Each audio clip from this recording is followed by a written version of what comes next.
এবং আমাদের বিএনপির ভারপ্রাপ্ত চেয়ারম্যান জনাব তারেক রহমান সাহেব একই মামলার আসামি ছিলেন, যেটা আওয়ামী ফ্যাসিস্ট খুনি হাসিনার দ্বারা মিথ্যা মামলা দিয়ে দুজনকে নির্বাসনে রেখেছেন।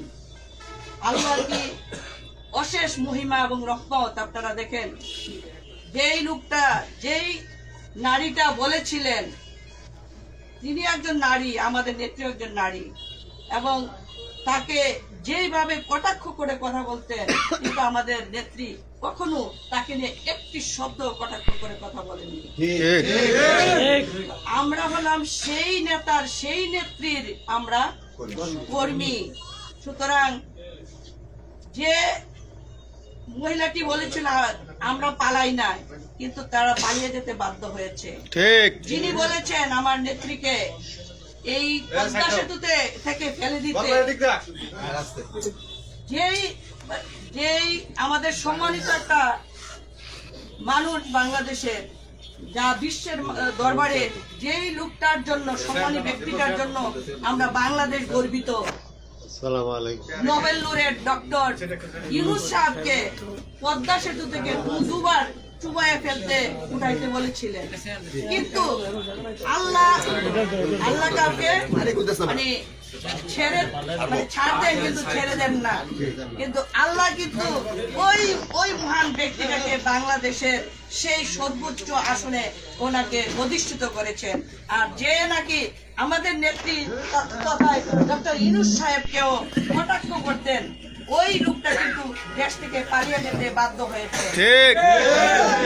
আপনারা জানেন আমাদের মুরাদনগরের অনেক, আমি ওদেরকে নেতা বলবো না, অনেক চাঞ্চিকে আমাদের এই শাহ মুফাজ্জল হোসেন কাইকুয়ার দাদাভাইকে নিয়ে অনেক ধরনের কথা বলেছেন। তাদেরকে বলবো, আমি তাদেরকে, আমার দাদা এটা শিখায় নাই, তাদেরকে বকা দিতে শিখায় নাই, আমরা বকা দিব না, বলবো আল্লাহ তাদেরকে হেদায়েত দান করুন। কারণ যেইভাবে ভদ্র পরিবারের মানুষ কখনো কাউকে গালি দেয় না, আমরা ভদ্রতা শিখেছি। আমাদের নেতা শহীদ প্রেসিডেন্ট জিয়াউর রহমান আমাদেরকে সেই ভদ্রতা শিখিয়ে গেছেন। আর মুরাদনগরের মাটিতে আমাদের নেতা, উনি একজন, আমি বলবো যে আল্লাহর খুব খাস বান্দা। আমি গিয়েছি তুর্কিতে, আমাদের তোসুবাই জানেন, উনি যখন বিকাল 5টা থেকে রাত 11:30 পর্যন্ত নামাজের ইতে দাঁড়ান, তখন আল্লাহর দেনে মশগুল থাকেন। তখন মনে হয় যে না, আসলে এই যে আমার গায়ের পশম দাঁড়িয়ে গেছে, যে এই একটা লোককে কিভাবে একটা মিথ্যা মামলা দিয়ে তার পরিবার, আত্মীয় স্বজন সবার কাছ থেকে তাকে নির্বাসনে দূরে রেখেছে। আপনারা জানেন তার মেয়ে বিয়ে দিয়েছে, উনি সেখানে উপস্থিত থাকতে পারেন নাই। সবচেয়ে বড় জিনিস হলো, আপনারা জানেন উনি খুবই মা ভক্ত একজন মানুষ। এই মায়ের কথা ছাড়া যদি আজকে বলে যে তুমি আজকে বাইরে যাবে না, উনি মা যতক্ষণ না পর্যন্ত অনুমতি দিয়েছেন, উনি এক পাও ঘর থেকে নাড়েন নাই। এই মা ভক্ত, এই মায়ের আদর স্নেহ থেকে উনি বঞ্চিত হয়েছেন, এবং মাকে যে উনি সেবা করতেন, এই সেবাও উনি করতে পারেন নাই। উনার ভিতরে যে কষ্ট, একটা হাহাকার, আমরা কিন্তু সেখান থেকে উপলব্ধি করি। এবং উনার মা মারা গিয়েছেন, এই মায়ের জানাজায় উনি হাজির হতে পারেন নাই, শরীক হতে পারেন নাই। তাহলে কি বলবো? আমি বলি, যে পরিবারের পরে যদি কোনো নেতা নির্যাতিত হয়ে থাকে, সেটা হলো কাজী শাহ মুফাজ্জল হোসেন কাইকুয়া সাহেব। উনি যদি আজকে বাংলাদেশে থাকতেন, উনাকে কিন্তু ফাঁসি দিয়ে শেষ করে দিতেন। কিন্তু আপনারা বাংলা ভিশনে উনার সাক্ষাৎকারটা শুনেছেন। উনার নামে রেড অ্যালার্ট জারি হওয়া সত্ত্বেও আল্লাহ পাক প্রত্যেকটা জায়গা থেকে কিন্তু মহান আল্লাহ রাব্বুল আলামিন নিজে উনাকে হেফাজত করেছেন। তো সুতরাং আমি একটা কথা বলবো, গতকালকে আমার দাদার সাথে আমরা আমাদের চাবিতলা ইউনিয়নের সবাইকে নিয়ে আমরা দেখা করেছি। দাদা অত্যন্ত অভিভূত হয়েছেন। আমি একটা কথা বলতে চাই, আমি 8 নং চাবিতলা ইউনিয়নকে সবাইকে বলতে চাই, কোনো গ্রুপিং যেন না থাকে। এই কথাটা আমি সেই দীর্ঘদিন থেকে বলে আসছি, এবং এখন যেইভাবে একত্রিত হয়ে একসঙ্গে আমরা কাজ করছি, ঠিক একসঙ্গে মিলেমিশে কাজ করতে হবে। কোনো গ্রুপিং নাই, নেতা একজন, নেতাকে নেতাকে এর উপরে কোনো কথা নাই, ঠিক আছে? এবং কোনো গ্রুপিং যেন না থাকে। আর আমার দাদাকে আগেও ষড়যন্ত্র করে থাকে, মানে যে কোনো সময় ওনার উপর আবারও আক্রমণ হইতে পারে। এর জন্য কি আমরা সবাই প্রস্তুত আছি? সুতরাং এই 10-এর লাঠি 1-এর বোঝা, আমরা যদি 10টা হাত মুষ্টিবদ্ধ করে একসাথে থাকি, তাহলে আল্লাহর দরবারে যখন আমরা হাত উঠাবো, তখন আবাবিল পাখির মতো করে আল্লাহ পাক এই দাদাভাইকে আবার আমাদের মাঝে রক্ষা করে নিয়ে আসবেন ইনশাআল্লাহ। শেখ হাসিনাকে কেউই ক্ষমতা থেকে, মানে প্রত্যেকটা মানুষ বলতো যে শেখ হাসিনা মরার পর্যন্ত তোমরা এই দল, মানে হাসিনাকে বিদায় করার চিন্তাও করতে পারবে না। কিন্তু আল্লাহ পাক কিন্তু আবাবিল পাখির মতো ছাত্র জনতাকে রাজপথে নামিয়ে দিয়েছে। সত্য কি মিথ্যা?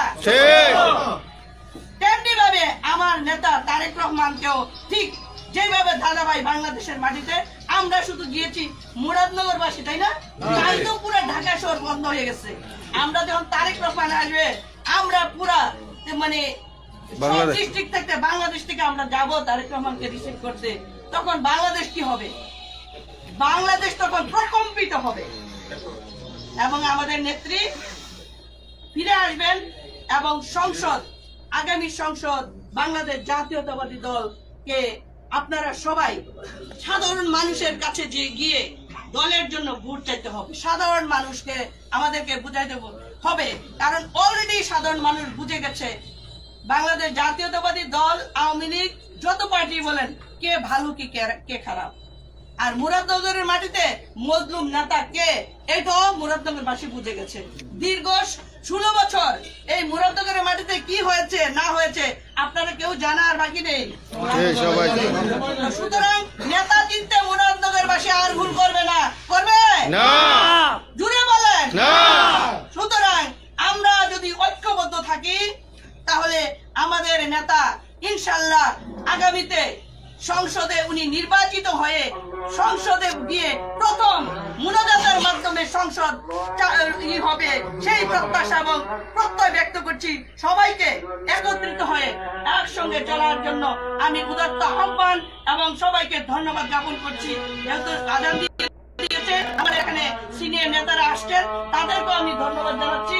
আর আপনারা যারা আসেন, এই প্রত্যেকটা মানুষকে, যারা অভিমান আছে, তাদেরকে আবারও বলছি, আপনারা সবাই ঘরে ছেড়ে ঘরে ফিরে আসুন, সবাই একত্রিত হয়ে কাজ করুন। আমার দাদাভাইয়ের হাতকে শক্তিশালী করুন এবং দেশনেত্রী বেগম খালেদা জিয়ার হাতকে শক্তিশালী করুন, তারেক রহমানের হাতকে শক্তিশালী করুন। তাহলে আমরা বাংলাদেশ আবারও সোনার বাংলাদেশ গড়তে পারবো, সেই প্রত্যাশা এবং প্রত্যয় ব্যক্ত করে আমি আমার বক্তব্য শেষ করছি। বাংলাদেশ জিন্দাবাদ, বাংলাদেশ জাতীয়তাবাদী দল জিন্দাবাদ, শহীদ রাষ্ট্রপতি জিয়াউর রহমান অমর হোক, দেশনেত্রী বেগম খালেদা জিয়া জিন্দাবাদ, তারুণ্যের অহংকার জনাব তারেক রহমান জিন্দাবাদ, আমাদের নেতা জনাব কায়কোয়াদ হোসেন জিন্দাবাদ, জিন্দাবাদ, জিন্দাবাদ। আসসালামু আলাইকুম।